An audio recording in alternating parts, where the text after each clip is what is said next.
Yes. Can you talk a little bit about bowing? Bowing meditation, have you done it before? I have. Okay.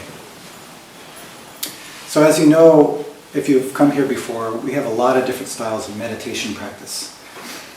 Usually when we think of meditation, we think of what? Sitting, right? That's not. That's the sitting meditation. So meditation means how do you keep your mind clear right now in this moment? So that's why in our tradition we have bowing meditation, walking meditation, sitting meditation, chanting meditation, eating meditation, work meditation. If you do our retreats, you'll experience the working meditation and the eating meditation. So many kinds. If you look at our life, we're also doing many different kinds of things. You notice, I've noticed this too, myself, but also other people. Some people are very good at sitting. Wonderful, right? They feel good, they feel clear, right? And then they get in their car, and they get down the freeway and someone cuts them off and they're like, God! They just lose it, right? They can't keep their mind clear. Not to say anger is wrong. Sometimes it's necessary to do that. But they lose they lose it because we're forgetting to take, again, we're forgetting to do meditation in this moment. I was going to say take it into our life, but what does that mean? Take meditation into our life means this moment doing meditation. So we have bowing meditation, which is a very powerful practice. So in our tradition, you know, in Korea, if you go to Korea, you'll see a lot of, we call them bosunis, but these women who help the temple and practice, doing a lot of bowing, you know, counting. Some of them doing 500, some doing 1,000. So as just a form, it's something we picked up right from this Korean tradition. Like if you see in some Japanese, even some Zen rooms in Korea, they just sit, they don't bow, but we do everything.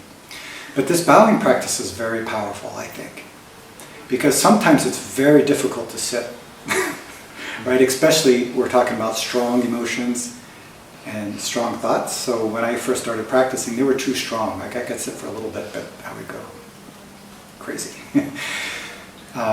So keeping still when you have that much energy, some people cannot do it.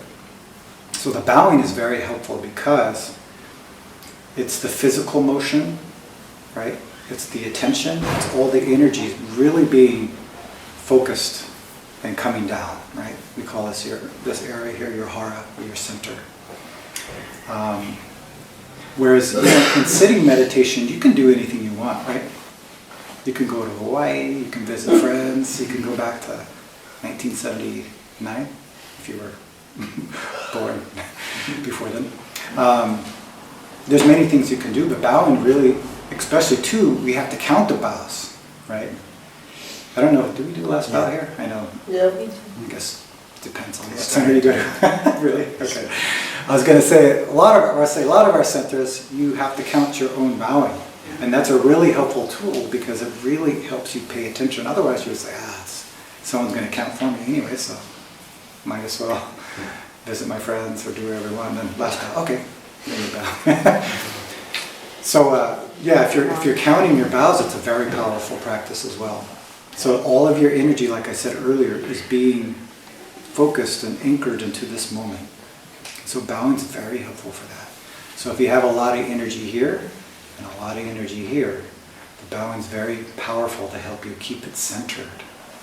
I always say people have energy stuck in two places. So if you're someone who always has thinking, right, you can't stop it.